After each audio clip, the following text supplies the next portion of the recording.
our first ad hoc committee meeting, June 25th, 2019. And there's members of Board of Selectmen, School Committee, and Finance Committee. I don't know if you guys want to introduce ourselves? Or? I would introduce. Okay, go ahead. Michael Fiore, Finance Committee. Bill Rotundi, Finance Committee. Carolyn Gallagher, School Committee. Sherry Cohen, School Committee. Aaron Smith, Finance Committee. Amy Sawyer, Finance Committee. Mary Steele, Board of Selectmen. Brad Bramwell, Board of Selectmen.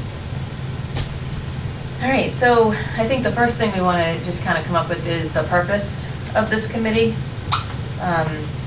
why we felt it was necessary to kind of all come together and kind of start discussing things. So, any ideas? I mean, I know what I thought when we first started this was that it would be a good way to kind of bridge all of our boards for open dialogue, open conversation about towns, schools, finances. Right. I mean, you're kind of saying what I was thinking earlier this year, is that there was a huge disconnect, I felt, at least from the Finance Committee angle, of what's everybody else doing, and you know, we're kind of in the dark,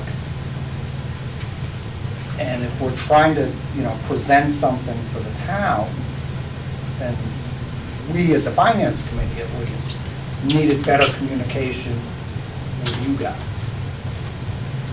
And Agreed. so when this came about, it's like, well, this may be the vehicle to do that. Right.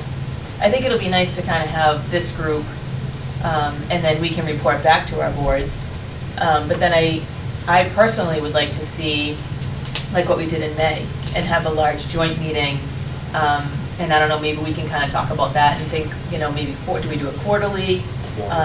You know, whatever you guys think. I don't know what everyone else is thinking, but that's kind of my thought process behind this committee, is we meet more regularly, kind of report back to our boards, and then have a larger joint meeting. I know we've done joint meetings for the last year or so, or more with the Board of Selectmen, but I think pulling in the Finance Committee is a huge part of this. I don't think you can really hear all the details of everything you guys need to hear with just the, you know, the presentations that are done to you guys. I think it's important to kind of hear other stuff that's going on. One of the obstacles we have is always getting everything in the last minute. And that's something that we've, you know, shared.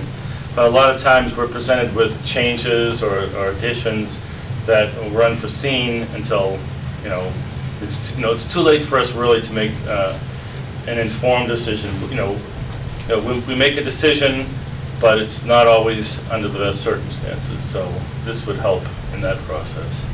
Okay.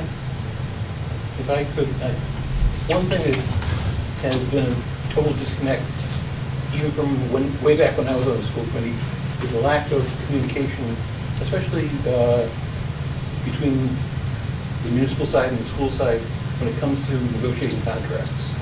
I think there should be more communication so that the schools know what the municipal side is offering, just so that we present a united front, so we don't have, like, the police union going to look at the teacher's contract to nitpick. And it's difficult enough to negotiate contracts and try to stay within, you know, a limited budget.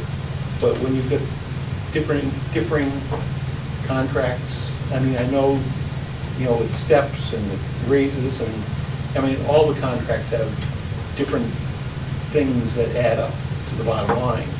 But somehow, it'd be nice if we could get a consensus to say to the people who are going to negotiate the contracts, whatever you want to negotiate, just try not to go over a total of whatever number that is, a percentage, because we don't feel that the town can financially support it. And, I mean, spread it between steps and raises, spread it out however you have to, but at least give them a target number that both sides are going to try to stay within. I think it's going to make it easier in the long run for everybody. So just as you're talking, I'm thinking about how do we, because as we're kind of coming up with the purpose of our committee, So maybe communication, maybe we put that under communication for contracts, and then we can break that down further and discuss that. Yeah, it's just that, like, saying how everything's at the last minute, we're getting it at the end. This is something that really could be proactive, and so that at the last minute, we're not getting surprises, and we can understand what's going on, and I think it'd be something that, if we could do it as a committee and stop that, it'd be something very positive for both the entire town, because I mean, I already hear rumblings about how they're going to use, you know, what one of the school contracts has, and how people are on the municipal side are upset about, and they, you know how they go and they're going to pick everything apart, and they're going to use it as a bargaining chip, just to, I mean, it's to their advantage to divide and conquer us. And I think what we have to do is, we have to come up with a united plan for the town. That's a really good point, Brad, because I think another main objective in my head for this group is to minimize or delete altogether the divide in this town. There's too many of sides, and that needs to stop. I think there needs to be a plan for all of Norton, and that's kind of what I'm hoping we're all looking to do, is kind of move things forward. Yeah, when we first talked about doing this, I thought that one of the main points of us getting together would be to find points of mutual concurrence regarding the future of the town, what the town needs, and how we can get there, so that when the Board of Selectmen, the Finance Committee, and School Committee are all in agreement about what is needed and how we can get there, that can be presented as to the town by a united front, and that, you know, we can get together to discuss those things, figure out how, if we want to get there, and if we can, how, and if we can come up with a plan, then that we're all in agreement on, then that plan is likely to have a greater chance of success because we're all in agreement on it. Right. Because I think the Finance Committee members probably all agree that one of our most contentious meetings was when the schools were there. And part of that was the disconnect in the contracts. That kind of surprised a lot of us. So perhaps, you know, what I'm hearing here is perhaps maybe we can come to some agreement as to here are the guidelines, whether it's contracts or whether it's other things, that the various boards and whatnot should be sticking to. And then beyond that, it should kind of come back to us to kind of maybe discuss, well, hey, we want to go here instead of here. You know, why is that? Is there a good reason? And does that match with the vision of getting Norton from point A to point B? Well, we get the town manager's budget presented to the Finance Committee. And so it's always been the practice where if a department head feels strongly to disagree with the town manager, then they present their case and whatever. But for the schools especially, I mean, you're a big number, and we know what you want, we know what you need, but the town manager's budget has a number that fits within balanced budget. So there's really no leeway for us to really, you know, rob Peter to pay Paul, because that number makes the balanced budget work. And, you know, as much as you know, everyone would like to give everyone as much money as they needed. I mean, we don't even get what we need, but if we got what we needed, that just blows the budget out of the water anyway. So that's really what the constraint that we're under. And you know, in the school superintendent, you know, he presents a very sometimes you know, strong case for more money, but there's nothing there. So that's, you know, we basically have to work within the confines of, you know, a bottom line, and there's no real wiggle room for anybody in that figure that we're usually given. So, but Well, and I think that's and we can, I mean, we can certainly go into this discussion, I think, when we talk about the budget discussion. But I think that that's part of where we kind of need to start from, right? Because you guys get Mike's budget, but like we talked about this past year for budget season, you know, and I can only speak with the schools, if we have the special ed mandates, if those are taken off of the top, like we've talked about, right? Take those off the top, just like other mandates, take them off the top and then divvy up what's left. Then it starts to look like a different picture, right? So I think that the conversation needs to start differently from the beginning and not halfway through when we're, you know, sitting at a joint meeting where it's, you know, we're kind of getting messages passed along, you know what I mean? I think, and that's kind of a goal, right? Is to start, you know, the dialogue a little bit earlier and maybe change it from, because what has been happening or how it's been being done, it's not working anymore. I think we're all super frustrated with that. Like, just we need to really kind of put our heads together and come up with some changes as to how to move forward. But we can certainly keep going, but maybe we should go into defining roles first. Is there anyone who wants to be chair? I nominate Sherry. Second. Well, you see- I just see. That wasn't very Shall I nice. wait till but- secretary comes up? Yeah, that'll be just like not it. I don't mind, I don't mind being chair, but I just will let you know, I'm definitely more laid back. I'm a laid back chair, so as long as you guys are all fine with that, I'll do it. If that's what you want. Okay? All right, so do we have to vote on this, I guess? Yeah, any other nominations? Yeah, anybody else interested? I Anyone? move to close the nomination. Oh, Brad. Just when you think I have friends, all right. There's a second, all those in favor? Aye. Aye. Thank Sorry, you, but- thank you all. Anyone interested in vice chair? Before somebody gets nominated out of the crowd? I nominate Erin Smith. Second? Any other nominations? I'll move to close those nominations. Okay, do I have to second that too? We should second that. Okay, so second for the, ending the nominations? Second. All those in favor of ending nominations? Aye. Aye. And now, all those in favor of Aaron Smith as the vice chair? Aye. Except for Aaron. Except for Aaron. Objections? Great, I know, I always forget to ask that one, the objection part. All right, secretary? Aye. Yeah. So she's already Honor. typing. Privilege. I haven't been taking notes about this. Of nominating the gentle lady from Norton, Massachusetts, Amy Sawyer, as secretary. Second? Second, all right, are there any other nominations? I'll close those nominations. Close, is there a second? Okay, all those in favor of closing nominations? Aye. Aye. All those in favor of Amy being our secretary? Aye. Aye. Thank you. Yeah, Thank you. thanks. Okay, so back to discussion now. So can we, would it be fair to encapsulate the definition of the purpose of the committee as in finding common purpose among the boards? Is that pretty much what we're here to do? I would think so. With an objective. Right. With the objective of, Supporting all of Norton. you know, providing the best possible outcome for Norton, you know?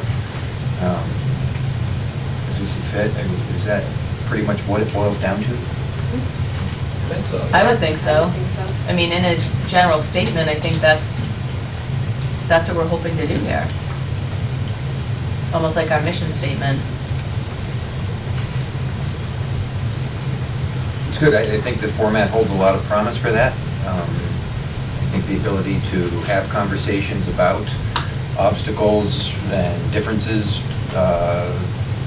you know, be it from, you know, contracts to, you know, what we think we should do with a certain piece of property, you know, or whatever the issue is around to, you know, this committee gives us the opportunity to consult with our own committees and then get together and discuss where we have, you know, mutual interest and common ground before we,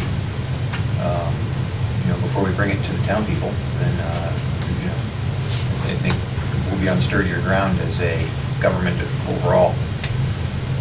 And I think another point is, I mean, because we are kind of just figuring this out as we go, I don't know if this has ever been done before, like in this formal Not that I'm setting. aware of. Okay. We could have people come, like if we wanted to have Joe and, or Dr. Byetta and, you know, Mike Units come, you know, if we have the building committee or, you know, whatever, I mean, we can have people come and kind of talk to us and update us and, you know, and go from there. So it's, you know, just something to think about. Well, and the benefit to that is that then we can report back to our respective boards instead of having, you know, the building committee, for example, have to come and meet with the Board of Selectmen Right. on Thursday night, and then the following Monday night, they have to make the same presentation to the finance committee, and then the following Thursday, they again make the same presentation to the school committee, which I'm sure for them is a major time investment. Mm. So I feel like it would be beneficial in many ways to be able to help streamline some of that a little bit. Yeah, you don't have to raise your hand.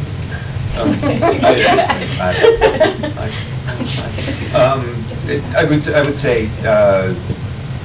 you know, say we get, you know, we're presenting information that we've received here to the finance committee as a whole, and then they have, you know, other members of the finance committee have follow-up questions, you know, regarding this project. And say, well, maybe we should, you know, get the building inspector back in here. I think there is a benefit to actually having Right. the, you know, people present before the full committees so that the entirety of those committees have an opportunity to ask a full range of questions they might come up with and get good answers from the source. Yeah, I agree.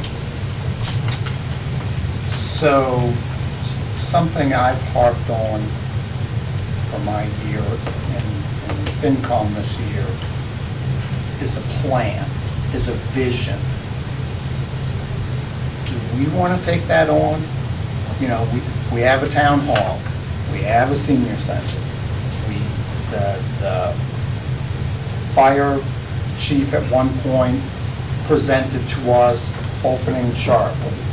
I'm sure there are major Athletic complex at the schools. athletic complex. We have all these things that are kind of thrown out at various times. You know, one, we should have them listed somewhere so we can always keep that in our sights. And then perhaps we want to say which one is first, which one is last, and then try to get to how do we get to making number one a success. Right. Because right now, from my perspective, I see we just wing it. Oh, we have money for that, let's do that. But then that puts other things on the back burner until they're an emergency or until that becomes a hot new item. And you just hit on it. It's when it becomes an emergency that we all have to, you know, sort of, you know, slide down the proverbial fire pole and, you know, go scramble to make it happen. Whereas if we were to put some forethought into, you know, levels of services and amenities that we think are, you know, appropriate to the town of Norton, and, you know, and we have them, you know, ranked, then we can start to plan for it. And start to be working towards things that, you know, we're going to be trying to accomplish in 3, 5, and 10 years. Instead of just putting out whatever the current fire is and calling it a day and letting everything else remain as status quo. If you were actually going to try to move the town forward. Well, and from a financial perspective, the other piece of that is, it, I believe, would save us money in the long term because we're not doing things that cost money on a maintenance perspective for potentially a building that then we won't be using in 18 months or something to that effect. I know, you know, as an example, the senior center wanted to know if they could move the garage that's behind them so they could have more parking. Well, I've driven by there, I haven't gone back and like walked around, but that garage doesn't seem like it's in any great shape. So maybe it would be a better investment instead of trying to move it backwards to just build another one somewhere else. Or, you know, things like that, to take a more strategic look at the bigger picture and say, well, if it's gonna cost us $60,000 or $80,000 to move something that's probably only worth 15 grand, maybe we're better off doing something different and then knocking that down and building more parking. You know, I think that what ends up happening though is that the Council on Aging comes and says, well, can we move it? And the superintendent's like, well, we got a quote, it's gonna be $80,000 to move it. Well, nobody has the $80,000, so I guess nothing's happening. Instead of being able to kind of problem solve to see what we really could do.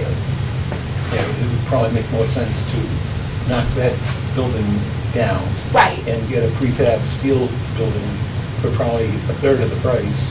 Right. And that way there, it's something new, and I haven't been in those garages, but I mean, they have to have been built probably in the 40s or the 50s. And it's been, I assume it's still the school storage for the tractors and things Nice. like that. And it's been like that as long as I can remember. Right. And we don't have any other place to store all of that. Right. Exactly. Right, so that was part of the issue, but I agree with kind of the plan, because I feel like there's so many things out there. And Right. where's the common place that they're all kind of going to, like you said, you Well, know? and so to that point, you guys might need a new place to store all of your tractors and equipment.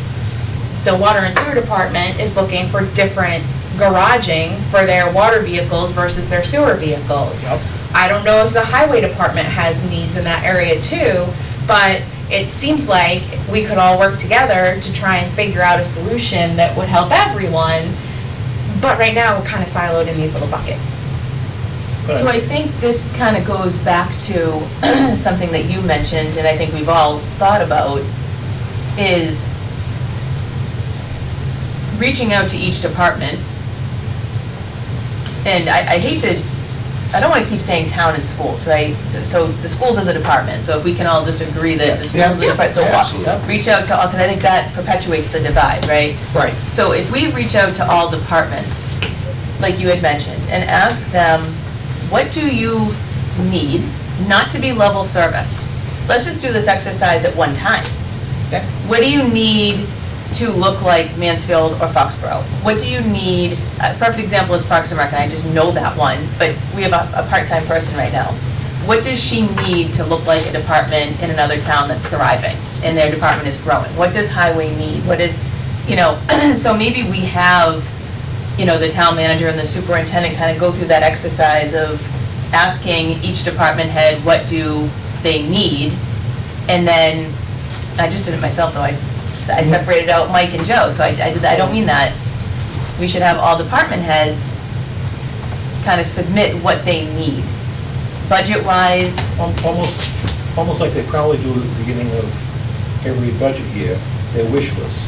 Their wish list, And but it- without thinking about a budget. Right. Right. Right. And we discussed that last night at FinCom, that one of the things we would like to see at the beginning of the budget season is, what is your budget to make, and I'll say police.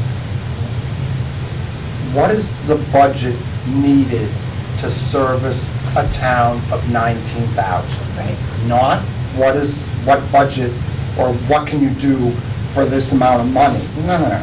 What do you need for a town of 19,000? What would that look like? Same with fire, same with school, same with all of them.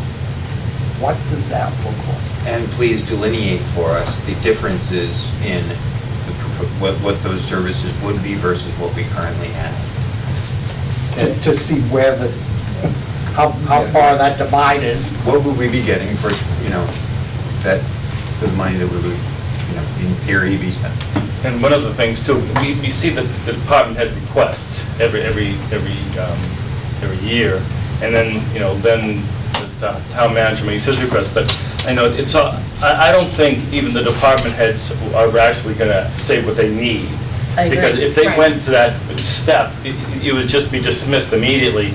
So they scale it down from what they need to what they, you know, bare bones, you know, could plus a little. Gap. So they don't want to get people mad at for asking And too much, Right. even though they each need it. department may be Right. doing that at their own level. So we're Yeah. not really getting an apples to apples need Right. comparison out of those requests, yeah.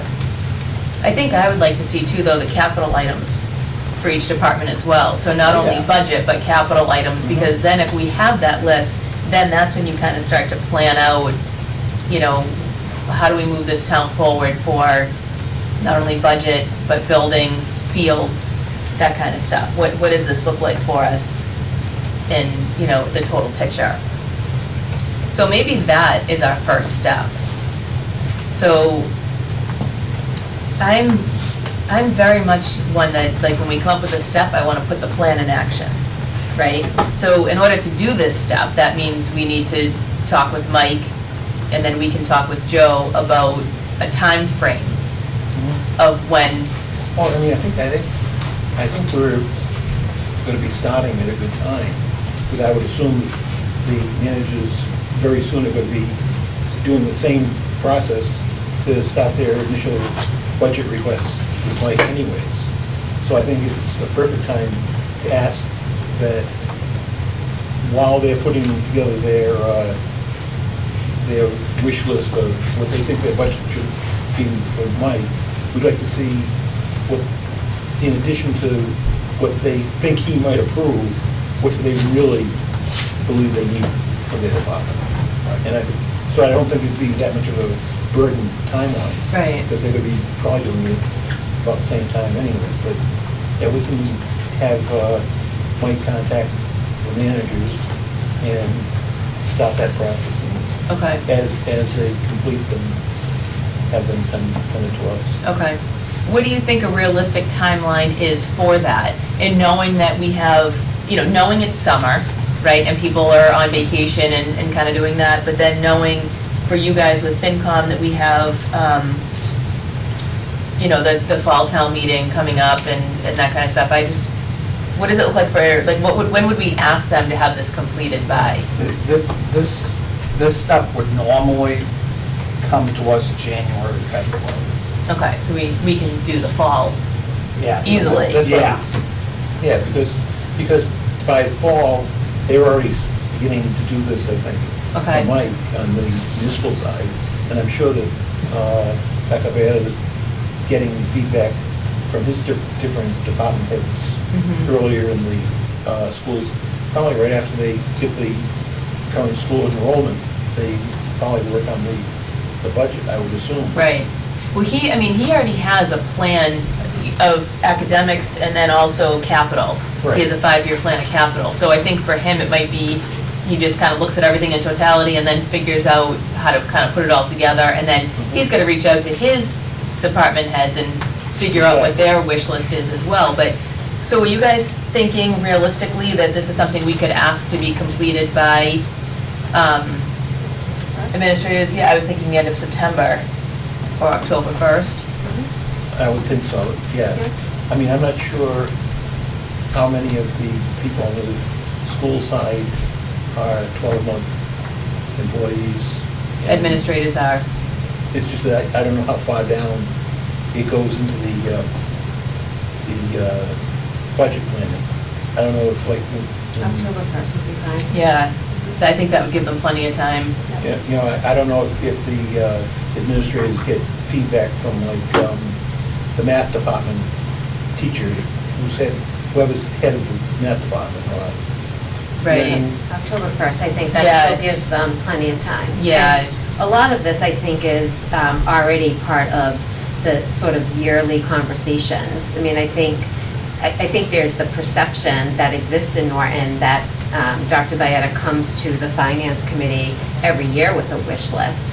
I think, interestingly, if we look at the budget this past go, if we took the mandates off, the special ed mandates, which we all know are required, we would have been right at that 2.6 or 2.9. I'm not exactly sure if I remember the number exactly.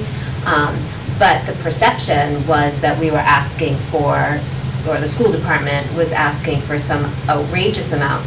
When in reality, what we were asking for, if you took, and I think that's what that was sort of the the question as well is and I think this came up at our joint meeting with the Board of Selectmen. The question was, well, we have special ed mandates, which means you have to pay for them. You can't just not pay for them. So what are the mandates for the town? What are their sort of state mandates? There has to be a mandate. There has to be health insurance. There has to be sort of mandates. So the question was, every department must have mandates. So if we took that right off the top of the town budget, then where do we fall in regards to individual departments? Would we potentially all be around that 2.5, 2.6, somewhere around there? Because every department has to have mandates. It's not just the school department that has mandates that need to be met. And I think that was part of the conversation that we had. And if I remember correctly, we were sitting in the middle school at a joint committee meeting talking about that. So I think that the perception always is that the school does come with a wish list. And I think that for us as school committee members, we probably could easily make that list because we've had so many conversations about it. But I think an October 1st date, even if sort of department heads are included, even if sort of team leaders in certain departments are asked, that month of September is plenty of time to get that information. So I know mandates, you were talking about mandates are often difficult to predict, but is that something that we try to add into this list as well? So budget, kind of separate out budget wish list, mandates, and then capital items? Do you think? I think the better we can, I don't know, refine the budget process so we see where the dollars are going. I think the further down we can get, the more intricate or minute the details, the better it's going to be. Well, there was an exercise a few years ago about looking at the budget and as a whole, the school and everything, and seeing what the mandates are, what are the fixed costs, and in that was salaries, because those are union, they're set in stone. And when we eliminated all the mandates, all the salaries, there was a very small percentage of the budget that's actually discretionary, that we actually can cut. And that's what we end up cutting all the time, because those are the only items that we can cut. So there's fixed and variable, and the variable is tiny. And that's what we end up doing every year. Right. Which is probably a reason why we've tried sort of somewhat regularly as a town to do an override, because we recognize that sort of the discretionary money is what's getting cut, not sort of the mandates or the requirements. So when that sort of amount is so small and the need is so large, unfortunately you have to cut from that, because you can't cut from salaries or from other mandates or requirements. Well, the only way you cut from salaries is by cutting headcount. Right. It's not like you're gonna look at everybody and say, you're taking a 5% pay cut, congrats. Yeah. Right. The other thing I think, we hear it all the time, what do people do with their money, live with their needs, whatever. I think if we were to, and we never have done this publicly before, separate the mandates on the town as a whole, right, every department. I think if people could actually see that, wow, out of this budget, 2/3 of it is going just to parents, health insurance, special needs, whatever they all happen to be, right? And this is what we have left over, you guys. So is this enough for us to run the town? Are you happy with that, or can we ask for an override so that we can get some discretionary income in? But otherwise, this is just an exercise that's going to be exactly like every other exercise we've done. I think we really need to put it on the table and show people one more step that we haven't thought about doing in the past, but maybe now is a good time to do it, and really lay out there, this is what we don't have, because this is what we have to pay. Right. Because once we have, and we can do this exercise of doing the budget wish list, the capital, and the mandates, right? So we have what we should look like for a town of 19,000 people, how to run successfully. But then we can also, we can change it to what we have been doing, level services, right? And then we can take out that free cash and show people where we're at for bare bones. Right. So we can have a couple of different scenarios of, look, this is where we've been, but take away the free cash we've been using, which I always tell people, because people think free cash, they're like, oh, we got some free cash. So I always tell people, my analogy for that is it's like us, families, living off of their savings account to pay their bills. So that's how I try to relay people, that information to people who, may not be sitting in and going to all these meetings, because government is different. Well, and I think the problem with the fact that it's even called free cash is that it gives the perception that all during budget season, life is doom and gloom and we have no money to do anything. And then come about like the 15th of August, all of a sudden, we somehow in the couch cushions found $4.2 million. Right. We hit the lottery. Right. And it unfortunately, because of the way it works and the way the state certifies the money and the whole process, it makes people that are a part of the process look like we have no clue what we're doing. Right. Right. And plus, there's also parts of the budget that are intentionally left unfunded, like the police, the overtime. Right. They say, Right. well, we'll And fund snow that removal. in mid-October. Right. So Right. it's all crazy. Yeah. Yeah, it's a mistaken terminology. Right. That it works to our disadvantage, Yes. trying to explain it to people. And it's almost like departments get penalized for not spending all the money that was delegated to them. Right. And we should be applauding the fact that even though we cut them back, to bare bones in what they thought they needed, that they even went below that, what they were promised, and actually turned back some of the money, that now we're going to penalize them and kind of look at them like you were lying to us, and it's very frustrating. Yeah. Is October, though, a little too aggressive? Because your fiscal year starts July 1st. The schools don't really start until September 1st. And then you're gearing up for an October meeting. So then to add, hey, we need this from you too. In my head, I'm thinking that it's going to be fine because of the work that Joe has already done on some of this. I already know the capital plan for 5 years. Mandates, like I said, they're hard to always pinpoint, but I think he has a pretty general idea. And I think his budget wish list, I think that October, that's something that's doable for him. But I'm not sure it's doable.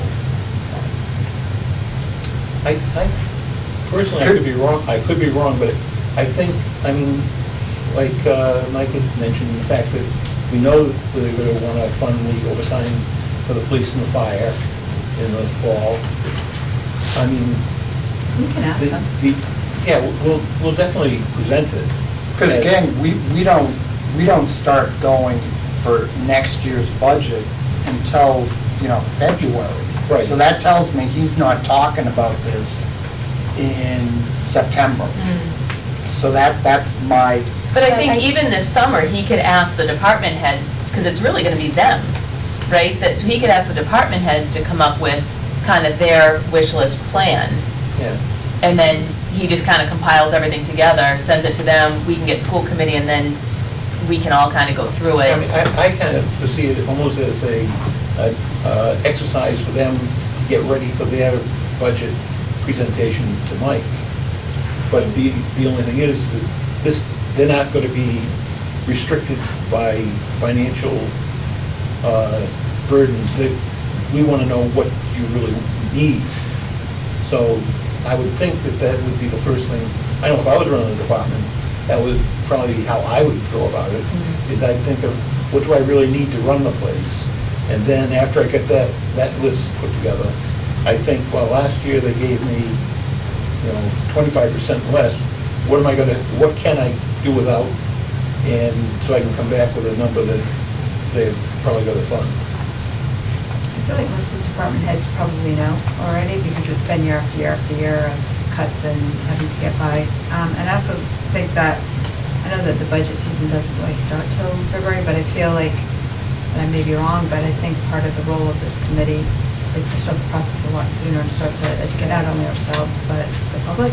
So the sooner we get started on that and we can get a handle on what the different departments are looking for, then the sooner we can kind of put it together, look at the numbers, and figure out what our end game is gonna be. I mean, are we just going through this exercise and then just gonna go through the budget process as normal, or are we hoping to go through this process, learn something, and maybe present an option to the public? I guess my other hesitation is, and it goes hand in hand with what I've asked for all year, which is that financial projection. Because it's great to have a wish list, but again, if it's way up here and even our financial projection is way down here, this is a lot of wasted time. Because Well, that but ultimately creates action that we But don't need an you override, s- that's the whole point. But you need to be able to show that, and Yes. that's why And- he needs to be able to provide that projection. And he has the information, and the fact that the schools have a 5-year projection, that's half the budget. So to put together the town side, so you have a full projection out 2, 3, 5 years. Are you talking projection for spending or for revenue? Both. No, it's just that, I mean, I don't think there'd be a problem. Well, I've been asking all year, it's been a problem. I think the revenue has been the one that's most difficult to. and I can understand the difficulty, only because I mean, first of all, you can depend on 2.5%, Right, okay? but that's 60% of your budget. I understand. What I was gonna say, though, is then you're gonna have new growth, which we can go back 10 years and Just get an average. average Right, and tack it on. yep. And just, I think as long as it's made clear that how it's developed. Right.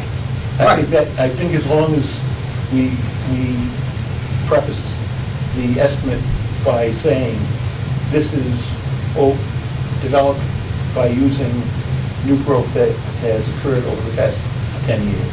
Right. And And- an average of the last 5 years of state aid, or, Right. whatever the assumptions are, we can, I think, clearly spell I think out. That's how a think it's- projection happens. Right, but I think that there's been this perception that if we can't be 100% accurate, we should do nothing. Which is a waste of time, because a projection is not accurate. It's what is your best Right.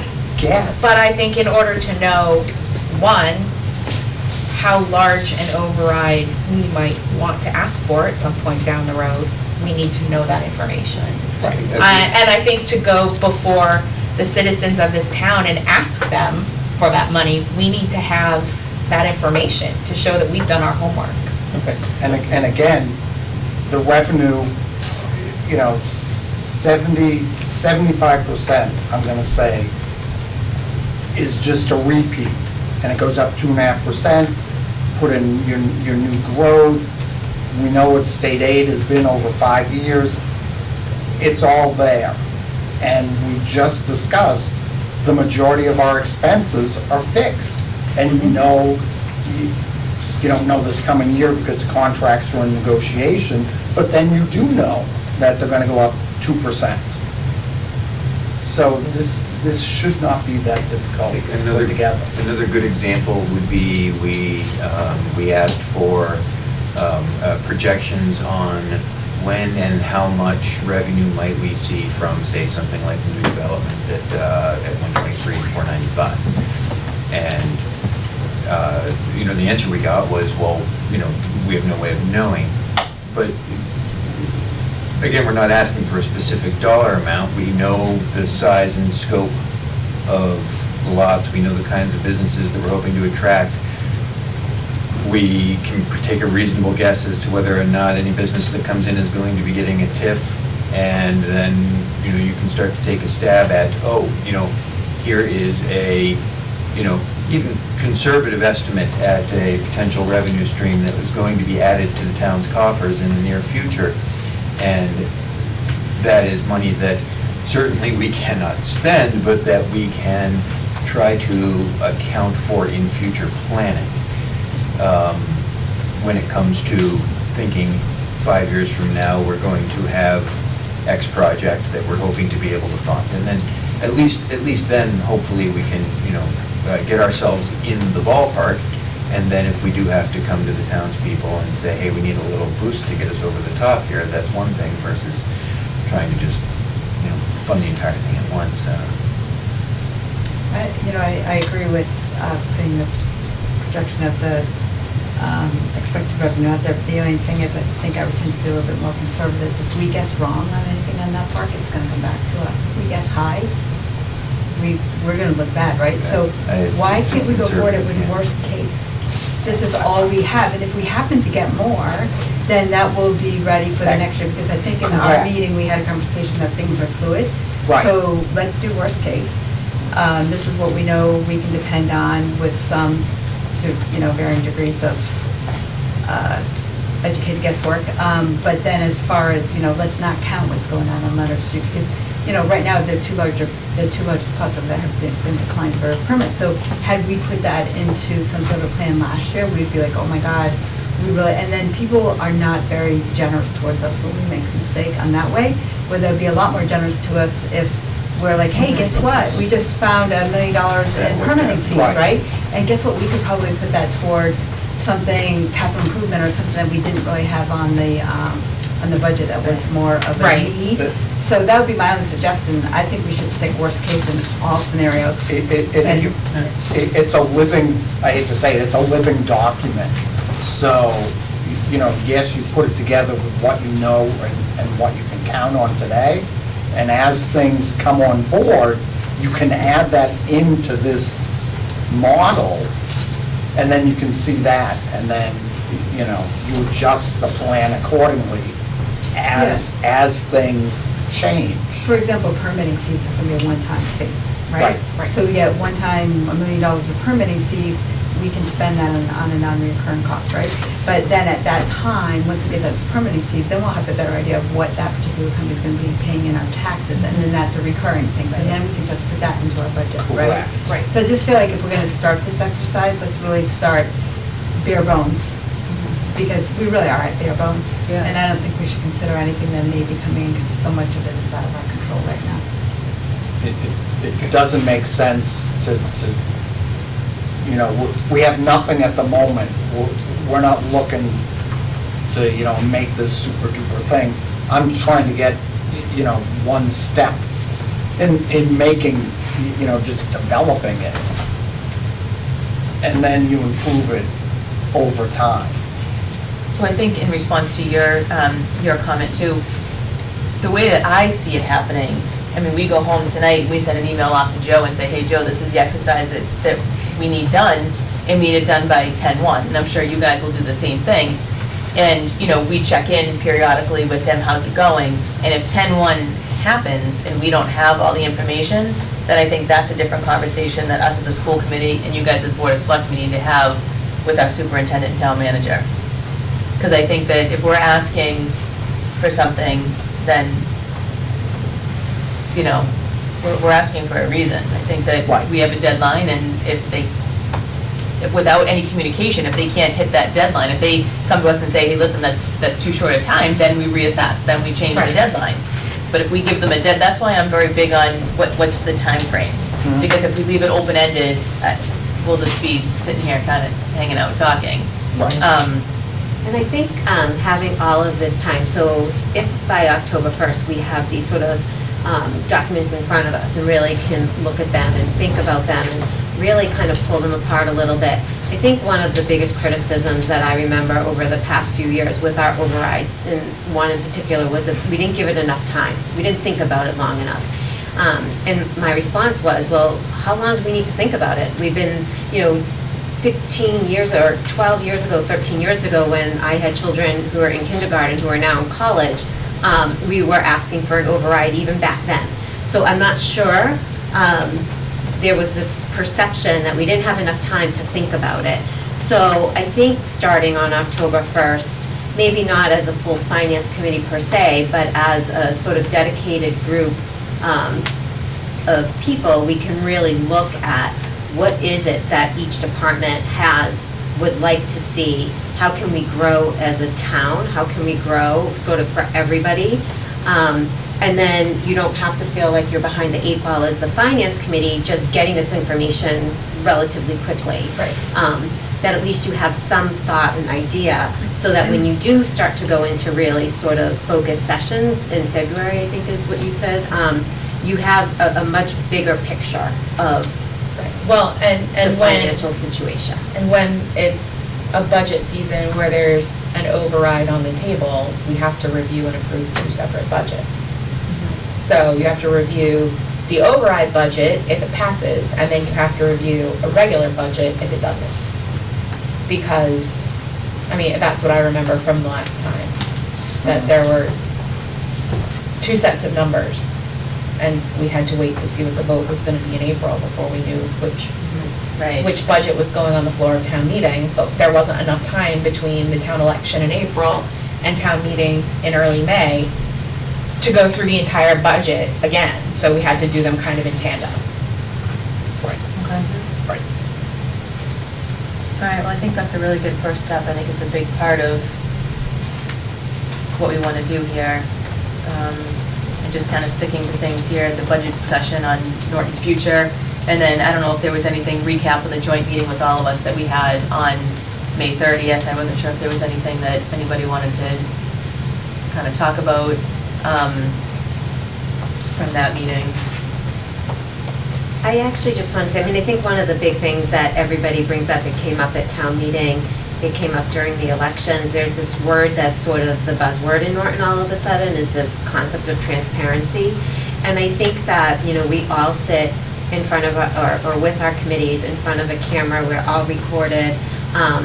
You know, I do think that we all try to do that. But what I found at that sort of joint meeting, because I think it was the first joint meeting that we had with the Finance Committee. We've had joint meetings with the Board of Selectmen before, but I did feel like it was really helpful for everybody to be sitting at the same table at the same time, maybe talking about difficult things or talking about, you know, good things happening, things that aren't so good happening. But I do think it was a first step in kind of making us more transparent as a town, as sort of a collaborative group of people.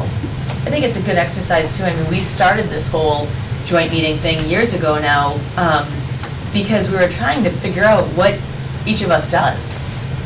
You know, I was fortunate enough to be involved with Park and Rec for 8.5 years, so I knew a lot of what the town side did already. So when I jumped onto school committee and kind of the perception in the schools about how the town did things, I was like, well, that's not really how it is. So that's what made me start thinking, we need to all be on the same page, because to me, when you sit down at a table, this is how you solve problems. When each group is just collectively meeting and not the bigger picture, it's very difficult to hear the other side of the story, right? There's always 3 sides, his, hers, and the truth is somewhere in between. So this is kind of our truth in between. We're kind of getting all this information and trying to share it. And I think what I'm seeing in our future is once we approve our minutes at our next meeting, I would like to forward our minutes to the rest of the school committee and the superintendent, just so that they can see our minutes, see what we've kind of talked about, if you guys are all in agreement with doing something like that. And then I don't know if you guys know, but on, we have an Invest in Norton's Facebook page. I typically post the school committee's agenda, and then I will post the meeting. I will get it off the Norton Media, and I'll link the YouTube to the Facebook page so that people, I'm trying to make it easier for people to see what's being discussed instead of having to go look for it. So it's just something that I'm thinking about maybe we should do here going forward as well. Or getting their news, just sort of the half-truths, kind of the she said, and then she told me, and then Right. I heard. It's nice to get it firsthand. Yeah. And linking the videos is a really helpful way to do Yeah, that. and even the minutes, we can try to, which I might need a little bit of help, because trying to keep track of school committee and this might get a little confusing for me, but. I can post the minutes. Okay, yeah, I just think it's a good way, if everyone's fine with that, I think it's a good idea, just to, you know, this whole transparency, let's just put it all out there, and hear what we have to say. Is there anything else that anybody else wants to talk about for our first meeting? I had one thought going back to the kind of wish list and what the departments are going to want. Do we want to put together some sort of standard form or format that we'd like to see it in? Because after seeing how the budget requests are presented, they come in PowerPoint slides and Word documents and like 400 different, like every department has a different deal. And just thinking about reviewing all of them kind of as a group, it might make it easier for us if they were somewhat standardized. Also, the wording, we need to come up with the wording for the request. The wording for our request for, Right. you know, their assessment of what their department, how their department would, optimally run. And what it would optimally be able to provide, and then. So I was thinking that would come from Mike and Joe. So you think we should kind of set up what our ask is? It's our ask. I mean, I'm fine if Mike and Joe are gonna put together a standard format or even one format for the different municipal departments and one format for the schools. What I think we probably want to avoid is 15, 20, 30 different formats that are all coming in. Yeah, I thought And it all everything being from compiled an and email presented to Right. a 30-page slide deck. Doesn't Mike present, when he goes to FinCom, the budget is presented in a format with what the department had requested, what he recommended, right, and then what FinCom actually Right. approved, right? So that's, I would imagine in my mind, it would be set up something like that. But when I'm thinking about it, I think we should avoid the word wish list. Yes. And maybe come up with because we get what we're saying, right? But I think the public will skew us over that, so it's not really the wish list. It's, I think maybe in a perfect world where you're not governed by financial restraints, what do you feel your department should be, how it should be staffed and supplied? Or something to that effect.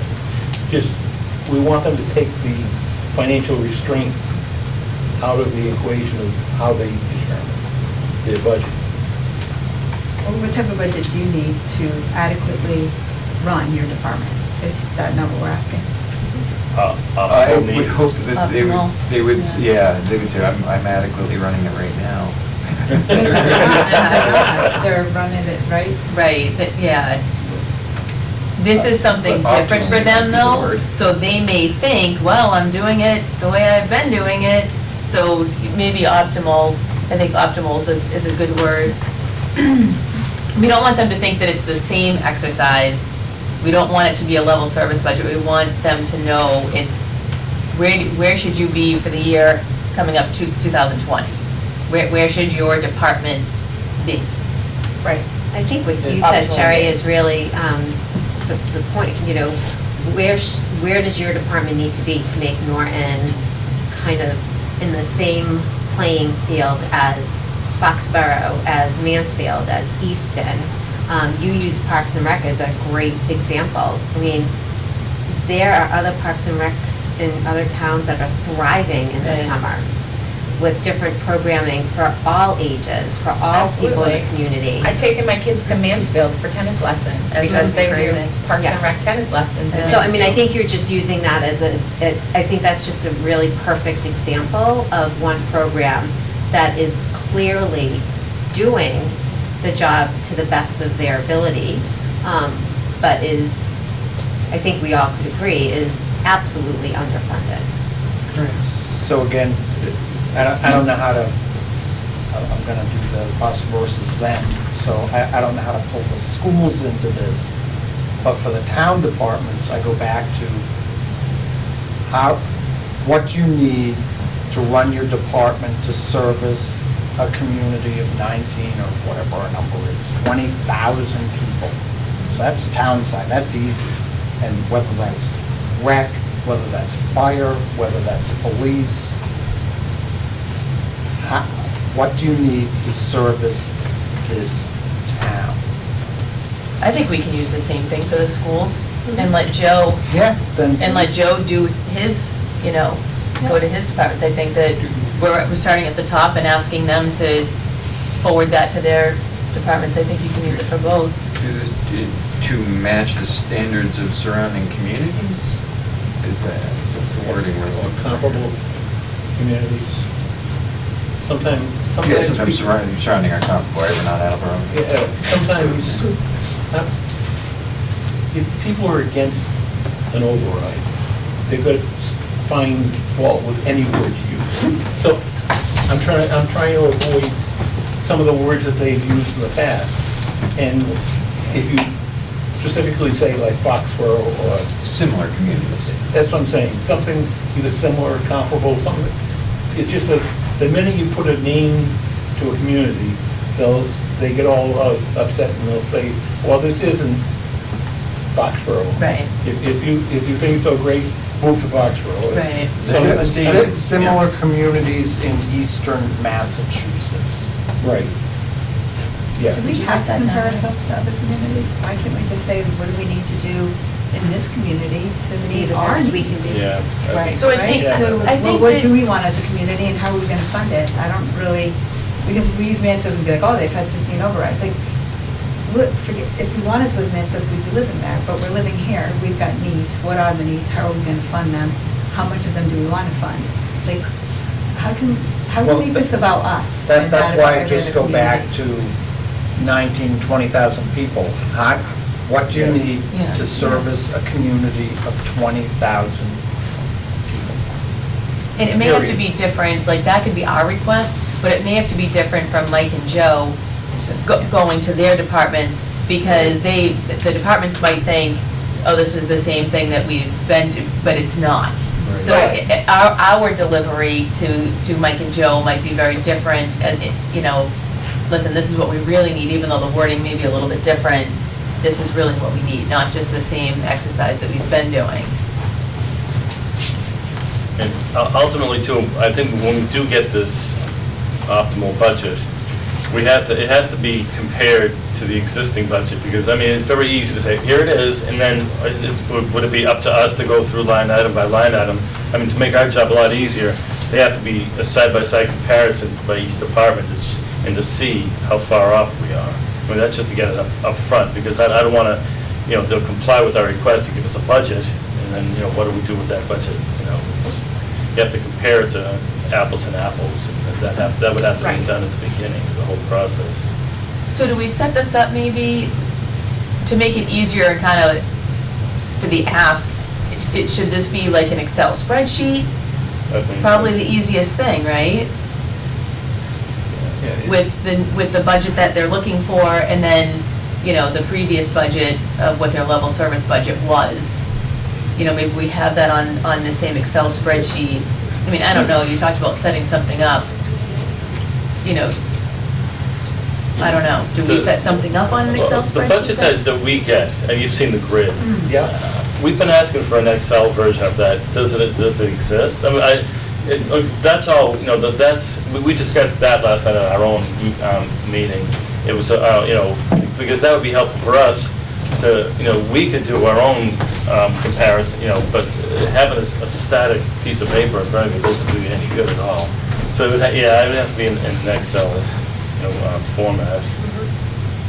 And I don't think that's hard for them, I think putting that all together, it's like, it's already in place on the town side. Right. Okay, so do we have our ask then? All right, I think we have our ask. Do we have the exact wording, or do you want me to come up with the exact wording and disseminate it to everybody? that's probably a good idea. Yeah, I'm good with Yeah, that, yeah. if you send out the exact wording, I think Mary and I would have to get together and we'll go in and speak with Mike. And that way, when I screw it up, she'll tell me. Oh, believe me, we'll do the same thing, she'll keep me on. But Straight and narrow. that way there, we can explain what we're looking for. And I think personally, I better understand what you're looking for on the projection. And so I think I'll work with Mike and I'll get something for 5-year revenue projection. And it is specifically indicated how we determined it using averages over the past 10 years. And the only, like, we might, in my mind, I'm thinking that there might be something that might skew a figure one year, and we might take that out or note it. Right. Sure. You know, just because you can't depend, like, you can't depend on an island to build a building once every 10 years. Right. And if you have that conversation, say, before one of your Thursday night meetings, I can certainly, get there by 6 and we can collectively kind of sit down and have that meeting with them. I don't want to make more work for anybody, but if we're talking about coming up with the plan of the budget, I mean, that's going to be a pretty huge exercise in itself, right? It's going to take a bit of time to do.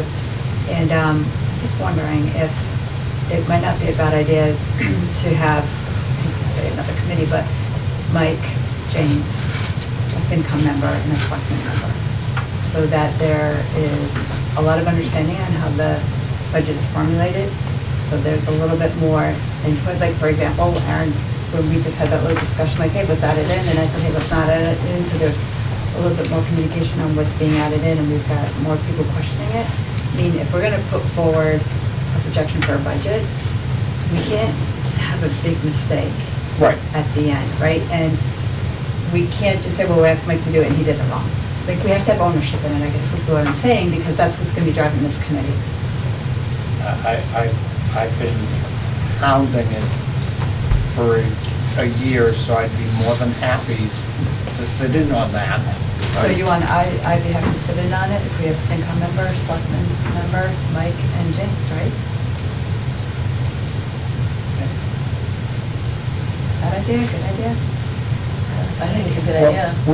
We have to believe the document that we're gonna use, so. And we should understand it, because people are gonna be Exactly. asking us about it, right? So how did we come up with these numbers? Why didn't we include these numbers? I'm sure you can envision that being the sole topic of an entire finance committee, where you sit down and present to us, hey, here's how this worked. Right, Right? So, Right. Yeah. Right. Doing something. yeah, you have to believe the document to use the document. So, Okay. all for it. I think that's a good plan. Anything else? Do we need to do anything other than say, hey, let's do that to make that happen? Is that something that you guys can just arrange amongst yourselves and go do, or do we need to? Right now, I I think, think just a meeting, right? I think right now, personally, I think let me and Mary sit and talk with Mike first and explain exactly what we're looking for. And then we can get back to the group and find out exactly, if we have to set something up. Like I told Mary, I was half listening, because I'm writing notes on what I have to do later. And unlike Amy, who can actually type and, I really can't. she can type and listen at the same time, I have a tough time doing two things at the same time. But let us get numbers for you first, if we can, and then the more we get into it, I think working together and into another subcommittee like makes sense. Well, not to be argumentative, but we have to be on the same page in the beginning. Start. So it may be easier for James, someone from Selectmen, someone from FinCom, and Mike to sit down. I guess first preface the meeting with Mike is, this is what we're gonna need, and then pass the buck to that other group as to, well, this is a detail of what we need. So, I'm just wondering if what we're looking for might be a byproduct. I know there's supposed to be a meeting between Mike, James, Dr. Dr. Bayetta, and Matt. I forgot his name, Matt. Matt. So I'm not sure. I'm not sure if there was a date that was confirmed. They, No? they did, I believe they set up a date, but they're going to start meeting regularly. Right, so I don't know if that's something that if we ask them, it might be something that could come out of it, or if possibly we could get you invited into one of their meetings or something like that. Yep. Because, I mean, if they're going to be doing it anyways. Right. You know, you could maybe find out when, or we can find out when it is, and have you and someone else, have a couple of people go after they've had one meeting, maybe to establish what they're gonna do, and ask questions, and that way they've already decided on this process, and you might help direct them. Maybe that is a better idea though, because then you have kind of all the players in the room, right, with Joe and Matt, and then if you go, Mary, and then if one of us has to go too, then maybe that's a better, then you have everybody in the room. Yeah, and then like I Yeah. said, Right. it's not only that, it's, I can't say, I'm gonna say it on television, and so it takes the whole purpose out of it. It's, we're getting in on something that they've already started, so it was their idea. You know what I mean? So. Remember, I'm posting this on Facebook, Brad. Yeah, I know. That's what I said, I just lost the fact that I'm sneaking behind his back, but, you know, they've already established they're gonna have these meetings, why not utilize them? Yeah, I agree.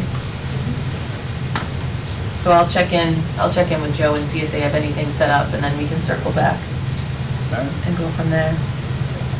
Is there anything else for tonight? I feel like we kind of accomplished a lot. If Erin is going to come up with the exact wording of the request we're going to send out, could we have a date by which to expect said wording? I love that, Amy. No pressure. Let's see, it's 8:10 now. I'm looking You too. I'm at your 9 o'clock tonight. Yeah, but I just got back from the softball banquet. And then I know that, I think it's easier if we set up our next meeting when we're all here. But we can, I think it's safe to say we can adjourn first and do that after, right? It's just easier than trying to figure out the next date via email. That drives me crazy. I would say by beginning of next week. Fabulous. Thanks, Erin. And that just gives me a nice big cushion. I'll get it to you quicker than that. Okay. All right, so anything else then for tonight? Is there a motion to adjourn? So moved. Second? Second. All those in favor? Aye. All right, thank you, guys. Thank you, everybody. Thank you.